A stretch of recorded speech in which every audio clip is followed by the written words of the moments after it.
Okay, joining us now, he's a Virginia father of 6. He's Terry Schilling. So, Terry, it's good to have you on. So, Scott Smith, he was arrested at that Loudoun County School Board meeting in June 2021. Enraged, his daughter was sexually assaulted in a school bathroom. The school board had allegedly attempted to cover that up. That same teenager goes on to sexually assault a second victim. But some in the media is saying this father should not have been pardoned. What do you think? I think that Scott Smith is a hero. He is what fathers should be. He is how fathers should act. We need more fathers all across this country sticking up for their daughters and for their children the same way that Scott Smith did in Loudoun County. This pardon, if anything, came too late, but I'm not going to criticize it. I'm just so grateful that Glenn Youngkin is sitting in that governor's chair in that governor's office signing this pardon, because I know for a fact that if Terry McAuliffe had won in 2021, if there hadn't been a parents' rights revolution here that started in Virginia, this would be a totally different situation. Yeah. So we need to normalize this stuff. Totally different. I mean, why didn't they just let Scott Smith speak his mind? Let him have his say. I mean, his daughter was just attacked. And that guy, that teenager, went on to attack another student. Let's watch Virginia Governor Glenn Youngkin on this. Watch this. Let me just start with where our policies are rested. It's empowering parents to be engaged in their children's lives. And the previous policies specifically excluded parents. And we know this is not right.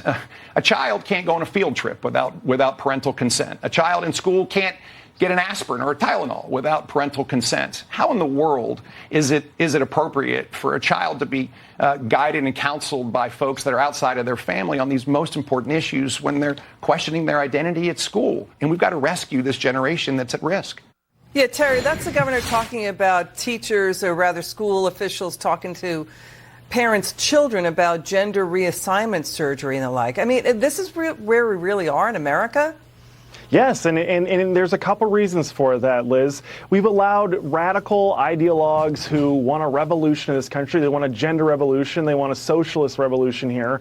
And the best way to do that is to corrupt our kids' minds, corrupt them in schools. That's where they have billions and billions of free dollars that they can use that they don't really have to earn. But also, Liz, what people a lot of times miss is there is a transgender surgery industry out there, right? In 2022 alone, it was $2.1 billion. Now, $2.1 billion, even if you just took 1% of that and reinvested that into PR campaigns and advocacy and lobbying, you're going to get a lot of laws passed. And that's what's happening in our schools, is there's this deadly mix of an ideological, a toxic ideology, along with an industry that's funding it to make more profits and expand. And meanwhile, kids are getting destroyed and parents are losing their children and they're losing their rights. It's appalling, and it's outrageous, and it's a disgrace that it's just going on unchecked, and parents, you just feel for them, what they're facing right now. And then you've got this. You've got Mayor of Chicago. He was asked, well, how do you grade failing public schools? He says, listen to this, he doesn't grade them. His standard of measurement is how much money he's spending on them. Let's watch this.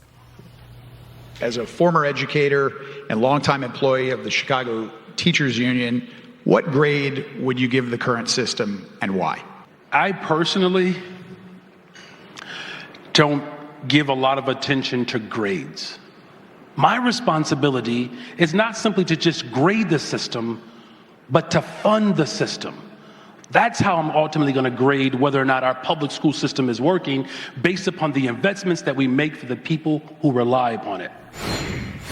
What is he talking about? Liz, they spend almost $28,000 per year per pupil in the Chicago public school systems, and they have 55 schools in Chicago Public School District that don't have a single child that is proficient in reading, right? No wonder this guy, this new mayor of Chicago, doesn't like grading and doesn't like looking at grades. Of course you don't, because you're failing. Losers don't like to look at grades. What these people want is equality of outcome. They don't want excellence, and that's what we need to get back to, is excellence and equal opportunity. Got it. Terry Schilling, thanks for joining us tonight. Thanks, Liz. We're getting